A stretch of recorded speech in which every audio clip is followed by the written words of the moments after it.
Hi there, Steve here again, Steve Kaufman. Today I'm going to talk about listening and speaking in language learning. Now, in a lot of these discussions, by and large, I just get on here with a few ideas and speak, and you just listen. I haven't got it planned out, what I'm going to say to begin with and what I'm going to say at the end. Occasionally I do, but mostly I don't. So perhaps my presentation wanders a bit, but it's as if we were sitting down at at an evening over some coffee and talking. You're just listening to me, and I just rant on, and I, of course, look forward to hearing your comments. And if anyone does send me a video response, I will usually authorize it here at YouTube so that people can see what other people are saying. So the issue is listening and speaking. Let me say up front that I think that speaking as a part of language learning is highly overrated. Okay? And I'm going to explain why. I meet a lot of people who tell me that they are frustrated because they can't speak the language as well as they would like to.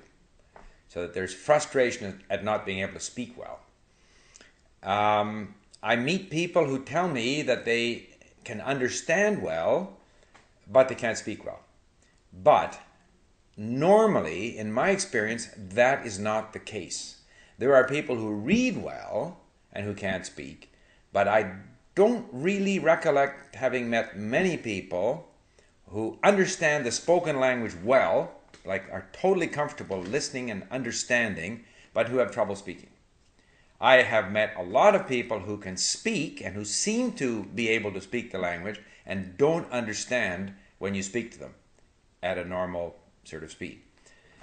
I believe that listening comprehension is the fundamental skill in language learning. That is what you should drive for first of all. If you develop good listening comprehension, the other skills will come. The speaking will come. Even your grammar, your accuracy, and all of these things will come if you have had so much exposure to the language that you understand it when it is spoken by a native speaker.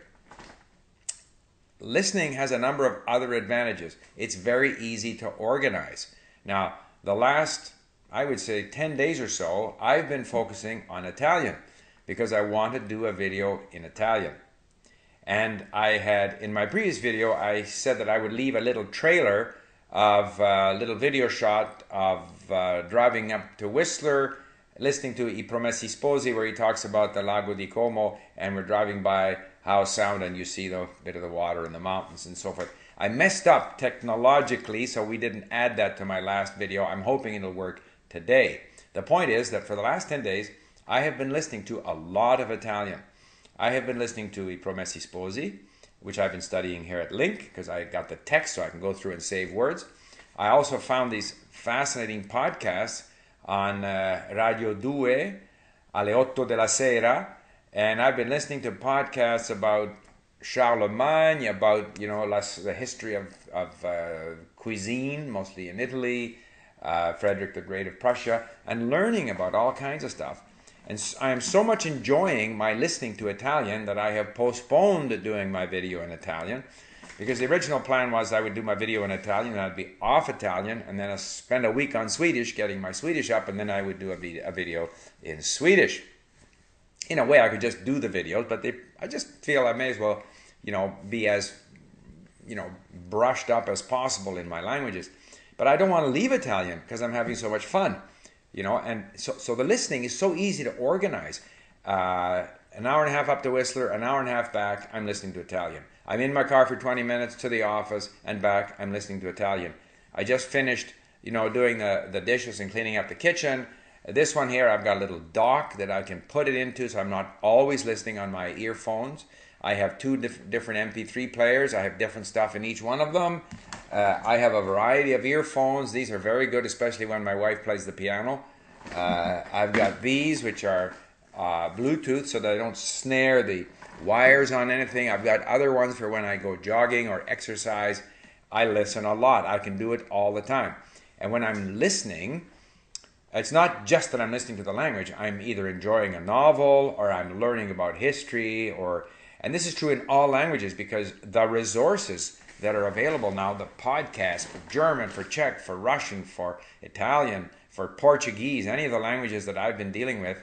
The only one where I haven't found anything that I wanted really was in Korean. But there's lots of stuff out there to listen to. I could not have hired a tutor to sit beside me in the car driving up to Whistler to speak to me in Italian. I can't have someone standing by to speak to me in Italian while I'm doing the dishes. So it's not that I don't speak. I do speak. I've been speaking probably 3 or 4 hours a week, 3 hours a week with our tutors at Link, and it's great to do that. And I'm not saying one shouldn't speak. And I speak a lot better this week than I did last week. And the speaking and the listening reinforce each other. Because when I speak, I'm made aware of my problems, where my hesitations and doubts are, where I don't know if I'm speaking Spanish or Italian. I get my corrections back from my tutor. And it's amazing how that makes you more observant of things when you're listening and reading, especially reading. And I should say reading in a way is a form of listening, because when we read in a foreign language, we tend to sub-vocalize to start with. Second of all, reading, in other words, the written language, is just another form of recording the spoken language. They didn't have, first of all, they had no way of recording the spoken language, so everything was from memory. Then we had writing to record the spoken language. And nowadays we have, various ways of recording the audio so that we can listen to the audio. So in a way, I'm not a neuroscientist, but I think to some extent the brain is processing the language the same way and getting used to the language by this exposure to the language. But I'm having so much fun with my Italian that I don't want to leave it, because I want to continue listening to the rest of the story about Charlemagne, Carlo Magno in Italian, and this history of cooking in Italian. And I'm afraid that if I finish my Italian video, then I'll go on to Swedish and I won't be able to enjoy those things. I think there's too much emphasis on speaking at the beginning, too much emphasis on speaking correctly. There's too much pressure on people to produce the language correctly at a stage in their learning where they are unlikely to be able to produce it correctly because they haven't had enough exposure. Then they become overly sensitive to the need to produce the language correctly. They second guess themselves. They're hesitant to speak. I would say that the emphasis should be on comprehension. Now, I don't know how this could be done in a classroom setting, but I do know, as I've said many times, that in Canada, where kids are taught French for 10 years in the English-speaking school system, I don't think there's 5% of those kids who graduate being able to speak French. So it's a colossal failure, even though those same kids pass their tests every year. As in all subjects, a few of them fail, the bulk of them pass. Theoretically, they answered grammar questions, and at the end, they still can't speak. They don't speak grammatically correctly. They have no vocabulary. They don't understand what people are saying. In the spoken language, they probably are able to read to some extent. So it's a colossal failure. If instead the focus was entirely on helping those kids understand the language, so then the emphasis would be on finding things that interest them perhaps, working on vocabulary, allowing them to watch movies, doing a lot of things that appear to be passive, possibly letting them read in the classroom, rather than taking turns reading from a book where they all mangle the language. If those kids graduated with the ability to understand the language, that was the only objective, that any speaking activity is only there in order to basically prime the pump and to make them more aware of certain things in the language, but not to test them on their ability to speak. By all means speak, because I think speaking is good. It's helping to stimulate, again, the brain to notice the language better. But the objective of the speaking is not to be tested on the speaking. The speaking is just an exercise in improving your comprehension ability.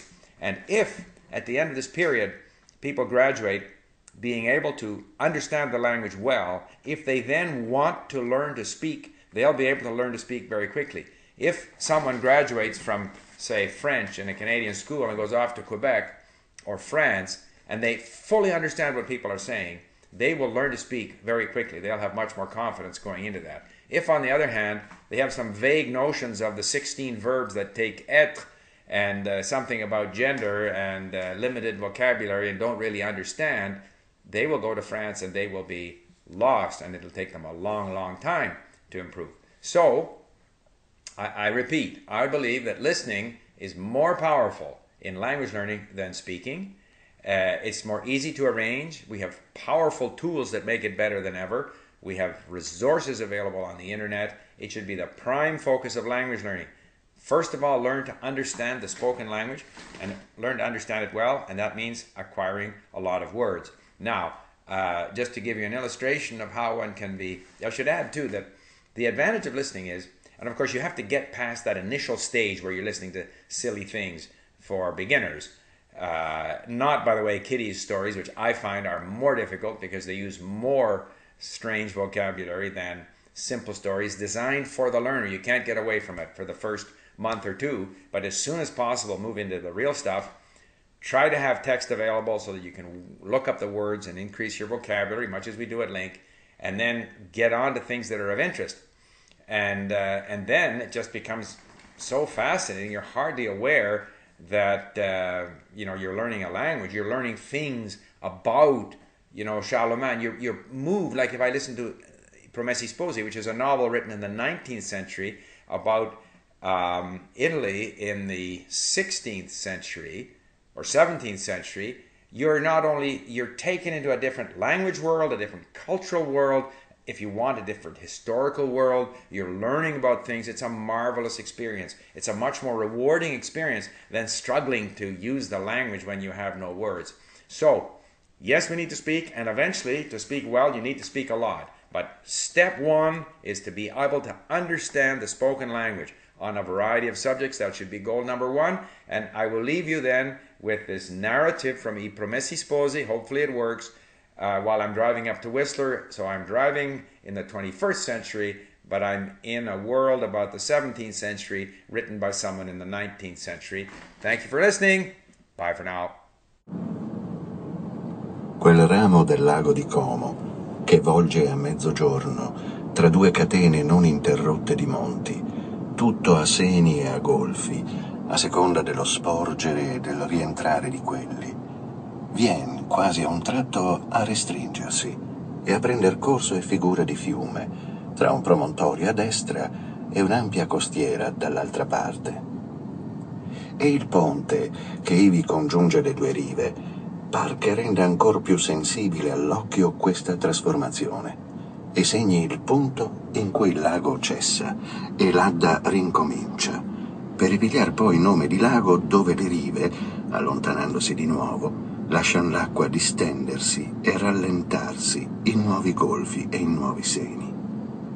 La costiera, formata dal deposito di 3 grossi torrenti, scende appoggiata a 2 monti contigui, l'uno detto di San Martino, l'altro, con voce lombarda, il Resecone, dai molti suoi cocuzzoli in fila, che in vero lo fanno somigliare a una sega, talché non è chi al primo vederlo, purché sia di fronte, come per esempio di sulle mura di Milano che guardano a settentrione, non lo discerna tosto, a un tal contrassegno, in quella lunga e vasta giogaia dagli altri monti di nome più oscuro e di forma più comune. Per un buon pezzo la costa sale con un pendio lento e continuo, poi si rompe in poggi e in vallonate